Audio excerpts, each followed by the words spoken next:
Hi friends, welcome to another edition of Saturday Morning Crafting, in which I have joined forces with Melissa of Mo Creations as well as Gloria of Girliest Cards under the hashtag 2Crafters, 1Design. Each week we assemble, we craft, we pick a focal feature, and we bring those projects forth to you on Saturday morning. We also upload to the hashtag satmornmakes, hosted by Jill Norwood. If you're not familiar with that hashtag, I do encourage you to check out her channel. I will have it linked in the description box below. This week's focal feature under hashtag 2Crafters, 1Design was on Valentine's Day. So I'm going to share with you all the projects that I created and the products that I used to create those projects with.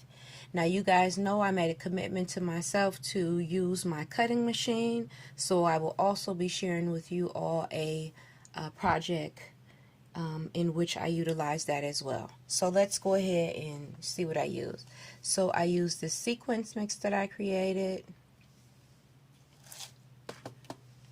I used these wood veneer hearts that I picked up at Hobby Lobby.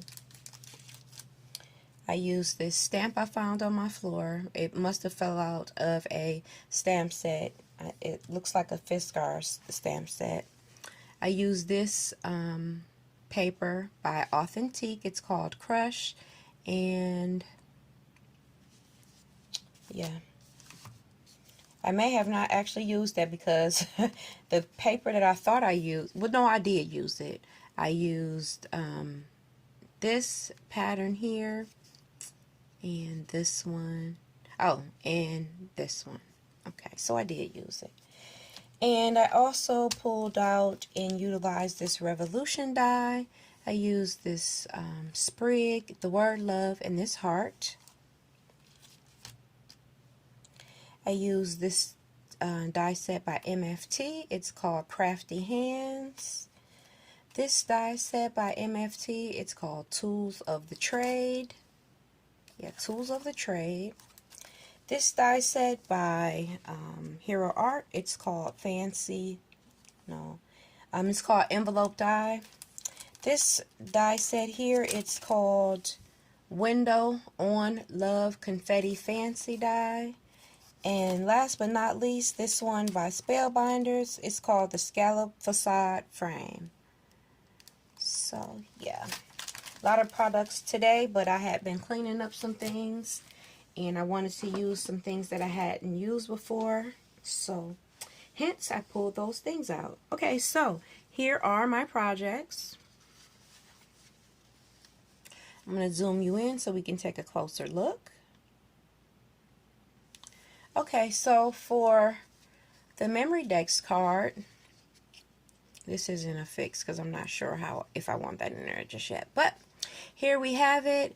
I had some florals that were left over from a previous project, so I just popped those up on here. This actually comes out, so it's just like an envelope.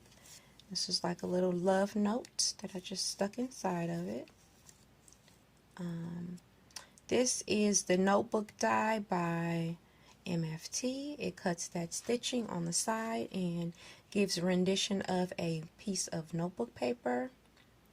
And this is a cut file that I used by Lori Woodlock. It is a Memory Decks card, but I removed her base and created one myself so that I could have a longer piece. Hers was a bit shorter. On here is where I use the stamp set and made it look like henna. Here is the heart. And there's my sequence mix in there. So there's that. And on the back is where I put an envelope, and I can put a piece of information in there if I do so choose. So there's that one. And on this one, I made this into a shaker card. It is a 5x7 card. I did the layering pieces that came in the die set and a solid background. Here is the envelope set in which I showed you guys. Here is a love note. Here's where I used the discard from that frame set here. And here's the word love. She has her marker in her hand like she's writing a letter. And I also followed this one up with henna as well, and a flower from my stash. So there are my 2 projects for today. I hope you do get a chance to check out the talent under hashtag satmornmakes, as well as the other participants under the hashtag 2 crafters 1 design. Everyone's description will be in the everybody's information and on how you can find them will be in the description box below. And we thank you for tuning in. I'm about to go take a nap. It's 6 in the morning, so this will air at 10 in the morning. Bye guys. Thanks for tuning in. See ya.